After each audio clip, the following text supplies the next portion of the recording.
Have you ever had a disaster with one of your children? Welcome to Parenting Matters Now, a source of parenting advice a few minutes at a time. It's Dr. Roger Smith with Parenting Matters Now. Behind me that I've had a disaster. It wasn't with a child, but it was with a fence, and it was with a tree. A tree limb fell a few weeks ago, and I've yet to clean it up. But as I heard it fall, I was in my study, which is on the front corner of the house. I heard this fall in the night during a storm, and I instantly inside I said, that wasn't good. And so some things like this will happen with your children, and you know instantly that it's not good. Now, sometimes disasters are huge, and other times disasters are not as huge as we make them to be. And it's imperative that we as parents take a step back and look at a situation and go, is this truly a disaster? Is this just simply a bump in the road? A coworker of mine a couple of weeks ago had her new driver in her household had an automobile accident. No one was hurt. There was injury to the vehicle. There were things to contend with. And it was imperative on her part to keep the emotion low to be able to deal with all the details.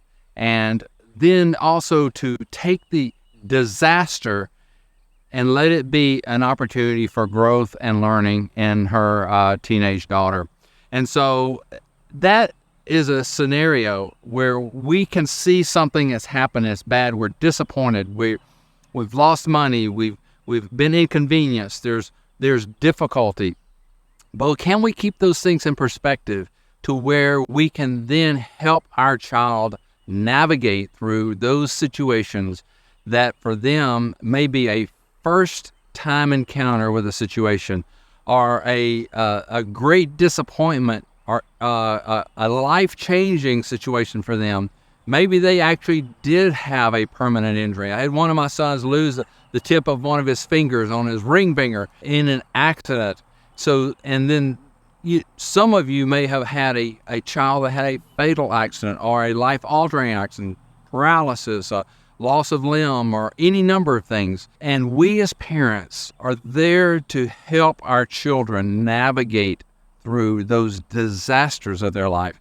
Sometimes it's a social disaster. And the more that we can maintain our own emotional control and emotional balance, we can help our child to know how to manage their emotions, their fear, their frustrations, their disappointments. And they could look at the disaster of their life and go, okay, here are the facts of the disaster, and this is how I can respond to it. And so as we have to deal with this cleanup process, you as a parent can help your child in the cleanup process. Not that you do all the cleanup themselves, but actually help them to deal with the ramifications of whatever the disaster is.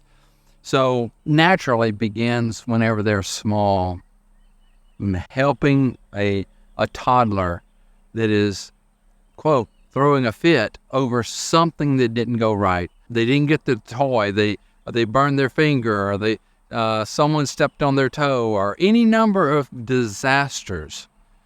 For them, that may be the biggest disaster or trouble that they've ever experienced. And we can help them learn to manage their emotions. As the children grow, the size of the disasters grow too. And we must grow in our capacity to navigate those things and give wisdom, consolation, guidance, correction, and be wise in the way that we help our children to encounter their life. And because we are preparing them for adulthood, we've got to keep that in mind, that we are training them to contend with life as it happens to them, because there are so many things in life we have no control over.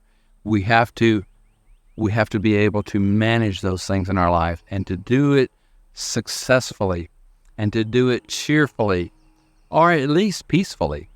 And so those are things that you as a parent need to think about as you help your children deal with the disasters in their life.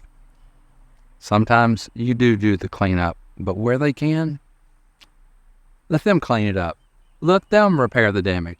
And that's something where it takes a lot of wisdom. So I encourage you, stay in the battle, but don't battle with your children. Battle with the issues. The issues are the battle. They are the enemy, not your child. It's Dr. Roger Smith of Parenting Matters Now. Subscribe to Parenting Matters Now for more advice, or go to rogersmithmd.com to search for more topics. See you next time.